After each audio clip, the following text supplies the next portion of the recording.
एक तरफ देश कोरोना वायरस से जंग लड़ रहा है, वहीं पश्चिम बंगाल में सियासी वर्चस्व की लड़ाई एक बार फिर से अपने चरम पर है। यहाँ राज्यपाल जगदीप धनखड़ और मुख्यमंत्री ममता बनर्जी के बीच एक बार फिर से घमासान शुरू हो गया है। दरअसल बंगाल में लॉकडाउन के दौरान नियमों के जमकर हो रहे उल्लंघन की शिकायतों के बाद केंद्र सरकार की टीम कोरोना जांच के लिए कोलकाता पहुंची थी, लेकिन ममता ने उन्हें होटल में से बाहर तक नहीं निकलने दिया। इसी बात से नाराज होकर गवर्नर ने मंगलवार को एक निजी मीडिया चैनल पर न केवल टीएमसी सरकार पर संगीन आरोप लगाए, साथ ही सीएम ममता बनर्जी के किसी भी पत्र का जवाब न दिए जाने की बात भी कही। आखिर क्या है पूरा मामला, जानने के लिए देखिए पॉलिटॉक्स की है खास रिपोर्ट। ये है टॉक्स न्यूज नेटवर्क और आप देख रहे हैं पॉलिटॉक्स, राजनीति का कच्चा चिट्ठा।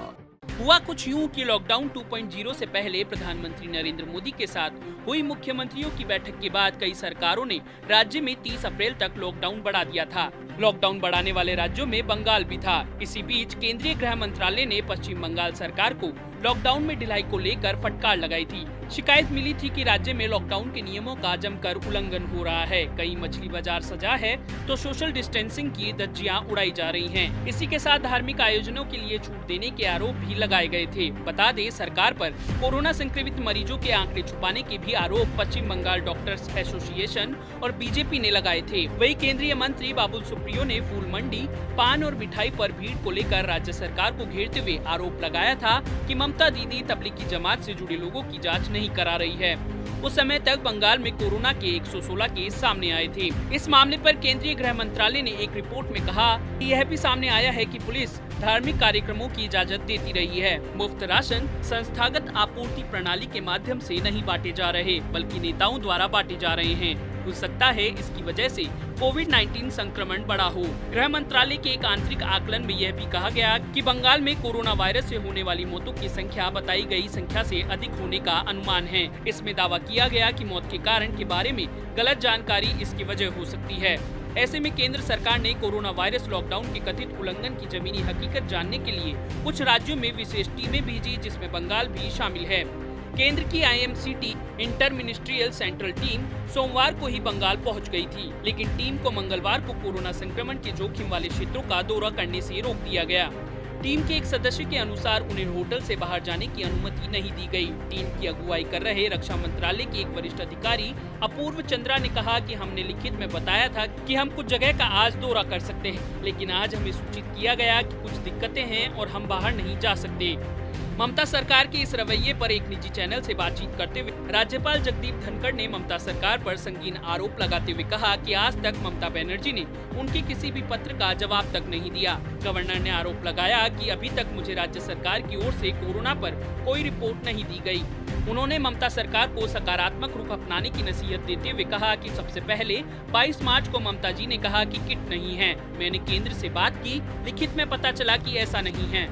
ममता बनर्जी की सरकार केंद्र और सांसदों को काम नहीं करने दे रही। यहाँ राहत सामग्री में बड़ा घोटाला हो रहा है। मैंने तमाम लेफ्ट के नेताओं से बात की, कांग्रेस के नेताओं से बात की, सबका सार्थक जवाब मिलता है, लेकिन ममता दीदी का कोई जवाब नहीं आता। उल्टा जो विरोधी पार्टी के सांसद हैं, अगर वो बाहर आकर लोगों की मदद कर रहे हैं तो उनके खिलाफ मुकदमा लिखवाने की धमकी दी जाती है। राज्यपाल जगदीप धनखड़ ने कहा कि कोरोना के खिलाफ लड़ाई अकेले नहीं चल सकती। उन्होंने कहा कि राज्य का प्रथम सेवक होने के नाते ये उनकी जिम्मेदारी है कि वे सरकार के साथ कंधा से कंधा मिलाकर चले। वहीं मुख्यमंत्री ममता बनर्जी पर आरोप लगाते हुए राज्यपाल ने कहा कि वे भारत के संविधान का अनादर कर रही हैं और उनका पूरा आचरण राजनीति से प्रेरित है। राज्यपाल ने कहा कि ममता बनर्जी विक्टिम कार्ड खेलती है, लेकिन वो विक्टिम नहीं है। राज्यपाल धनखड़ ने आगे कहा कि कोरोना पर केंद्र सरकार ने कानून के तहत कमेटी बनाई है। इस पर सुप्रीम कोर्ट का भी निर्देश है। आखिर ममता बनर्जी इसका विरोध क्यों कर रही है? उन्होंने कहा कि ममता बनर्जी को इस टीम का खुले दिल से स्वागत करना चाहिए था, क्योंकि ये टीम कोरोना के खिलाफ लोगों की मदद करने के लिए आई थी। वहीं दूसरी ओर केंद्रीय गृह सचिव अजय भल्ला ने भी पश्चिम बंगाल के मुख्य सचिव राजीव सिन्हा को पत्र लिखकर कहा कि मंत्रालय के ध्यान में लाया गया है कि कोलकाता और जलपाईगुड़ी में इंटर मिनिस्ट्रियल सेंट्रल टीमों के लिए राज्य और स्थानीय प्रशासन की ओर से जरूरी सहयोग नहीं किया गया। इन टीमों को क्षेत्रों का दौरा करने, स्वास्थ्य कर्मियों से मिलने और जमीनी स्तर को जानने से रोका गया। वहीं पश्चिम बंगाल के मुख्य सचिव राजीव सिन्हा ने केंद्र के फैसले पर सवाल उठाते हुए कहा कि केंद्र सरकार की टीम कैसे कोलकाता में लैंड कर सकती है, जबकि हमें सिर्फ 15 मिनट पहले ही इस संबंध में सूचना दी गई हो। इधर पश्चिम बंगाल की CM ममता बनर्जी ने PM नरेंद्र मोदी को पत्र लिखकर केंद्र की टीम टीम को प्रदेश में भेजने पर आपत्ति जाहिर की है। पत्र में ममता ने प्रधानमंत्री और गृह मंत्री अमित शाह से केंद्रीय टीमें भेजने का आधार पूछा है। बंगाल सीएम ने ये भी लिखा कि मुझे दोपहर 1 बजे टीम भेजने की सूचना दी गई, जबकि वे सुबह ही यहां पहुंच गए थे। ममता के मुताबिक कोलकाता में केवल 11 संक्रमित मरीज है। इसके बावजूद कोलकाता को गंभीर ठहराने का आधार क्या है? बता दें, पश्चिम बंगाल में कोरोना के 392 मरीज हैं। सबसे ज्यादा 11 मरीज कोलकाता में हैं। 365 अन्य मरीज भी हैं, लेकिन उनके बारे में कोई स्पष्ट जानकारी नहीं दी गई। यहाँ 15 मरीजों की कोरोना संक्रमण के चलते मौत हो चुकी है। पॉलिटॉक्स ब्यूरो, दिल्ली। ये है टॉक्स न्यूज नेटवर्क और आप देख रहे हैं पॉलिटॉक्स, राजनीति का कच्चा चिट्ठा।